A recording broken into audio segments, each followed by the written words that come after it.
Hey y'all, Jezza here. I've decided to do a thing called Animal Collective August. I'm gonna go through all of Animal Collective's discography throughout the month. Now I'm in the woods, and it's dusk, and you're gonna see these shadows just get longer and longer as you go throughout the video. If you wanna cheat, just skip to the end and see how dark it got. So anyways, I've decided to do a 180 from what I've been doing before, where I try to space out some more topics by just focusing entirely on them. If I've got a great interest in something, I don't want to feel like I need to space it out, you know? So expect 11 plus videos about Animal Collective because I really like them. Anyways, we obviously begin with their very first album, Spirt They're Gone, Spirt They Vanished. And this was before the group fully formed. There's only 2 members here. The 2 members present are A.V. Terror, who did pretty much most of the work on this album, and Panda Bear, who pretty much just did the drumming. Very, very good drumming, I might add, but still, it's more of an A.V. Terror album. When you get down to it, this is pretty much a collaborative A.V. Terror album that's been labeled an Animal Collective album retrospectively. And of Animal Collective's early albums, this is by far definitely their best. My first Animal Collective album was Merryweather Post Pavilion, and after that I decided to go more chronologically, start from the beginning. And nothing could prepare me for just how different those 2 albums were. From the opening, as soon as harsh frequencies started filling my ears, I could already tell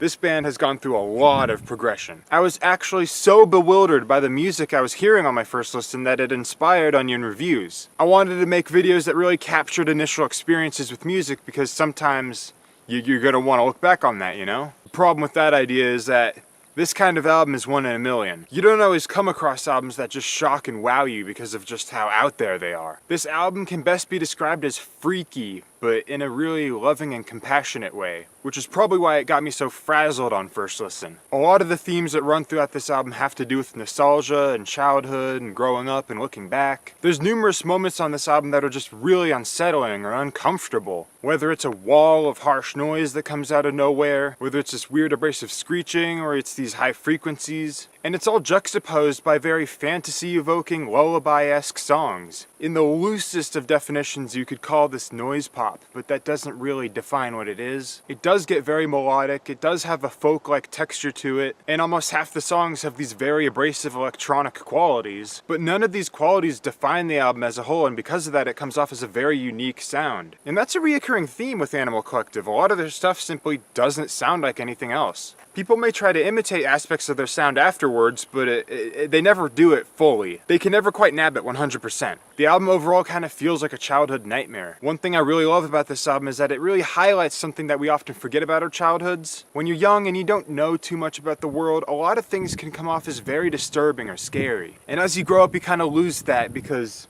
there's nothing to be scared about that group of trees over there. Oh, those are just actors. They're not actually dead. Stuff like that. But this album brings that exact kind of sense back. That feeling of being a kid and being terrified of the monster in the closet or whatnot. Instrumentally, you've got a very sweet and sour sound palette. A.V. pretty much does everything other than the drums. Some tracks he hops on the piano, sometimes he uses the guitar. Panda Bear's drumming can get very fast and frantic when he needs it to, giving it an almost jazz-like quality. But then there's the very raw electronic squeals that come out of this album. Sometimes the electronics can be very soft and mellow, just like the guitar. It may whistle melodies, like in Chocolate Girl. It may just strengthen the song's sound, such as in the end of Alvin Rowe. But then, of course, there's the songs that are just overly harsh, and I mean overly. Very first thing you get in the album after a little whisper about a secret is just this wall of high frequencies. And they're not enjoyable. They're not made to be enjoyable. Whenever I put this album on, I always have this first song on low volume before I move on to the rest. But underneath these layers of frequencies, you get this very, very spacey, ambient kind of sound. It sounds like A.V.'s wailing helplessly into the void. It's the antithesis to how the album eventually ends. Several of the first few tracks, including Untitled and Penny Dreadfuls, have this somber quality to them. And yet the last half of the album is pretty much all happy and positive. Like the album starts longing for those childhood days, but in the end it's very thankful for them. A.V. acknowledges that those days have come and gone, but that doesn't mean he can't still be inspired by them as he continues to grow up. After the bitter harshness of the first track, you get April and the Phantom, which is close to being my favorite track. I love the guitar strumming, I just love the fantasy vibes from it.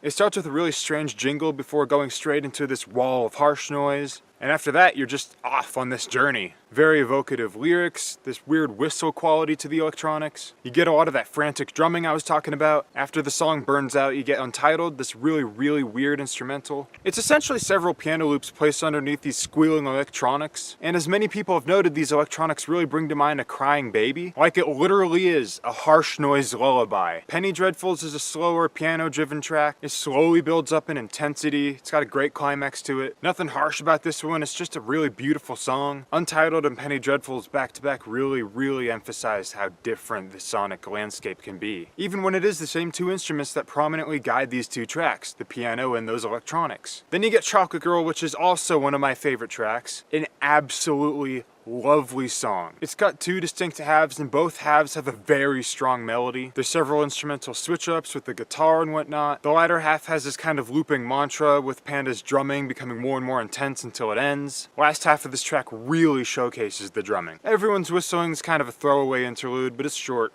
I'd say La Rapée, or however you say it, is kind of weaker compared to the other similar songs, but a weaker song on this album is still pretty good. It does most of the same things that the other tracks do, but there's just not that much to identify it as its unique song. Bat You'll Fly almost does this for me too, but it's just so exuberantly happy. It's so cheerful and life-affirming, and it really nails that juxtaposition I was talking about earlier, between the somber first half and the really optimistic second half. Then you get another short instrumental, Someday I'll Be As Tall as the Giants. It's essentially this small section of music looped for 3 minutes, but it works really well. I've found myself humming the melody of this song countless times. It just brings to mind specific moments in your life where you're really happy. And then that fades out and Alvin Rowe just screeches in. The first minute of this song is very chaotic and noisy and scrambled, but over a short amount of time this all starts to come together into a very well-structured song. And I'm not exaggerating when I say this. Alvin Rowe is a very well-structured song. It's got several phases to it and it lasts 12 minutes. Many people consider this track Animal Collective's crowning achievement, and for good reason. I'd say it is the best song in the album, and it's one of the best closers to any album that I've ever heard.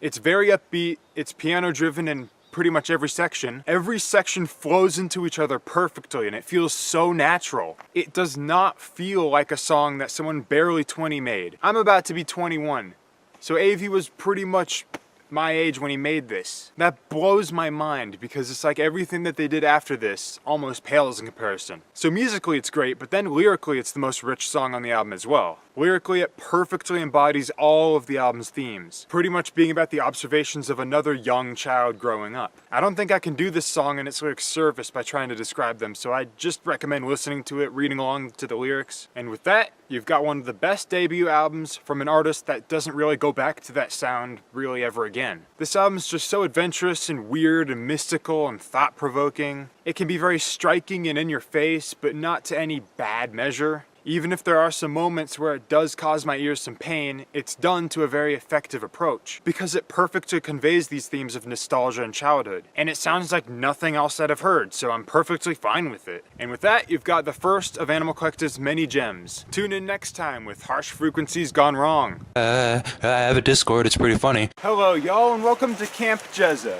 Bob Saget, man. Stupid insects. Dang it. F.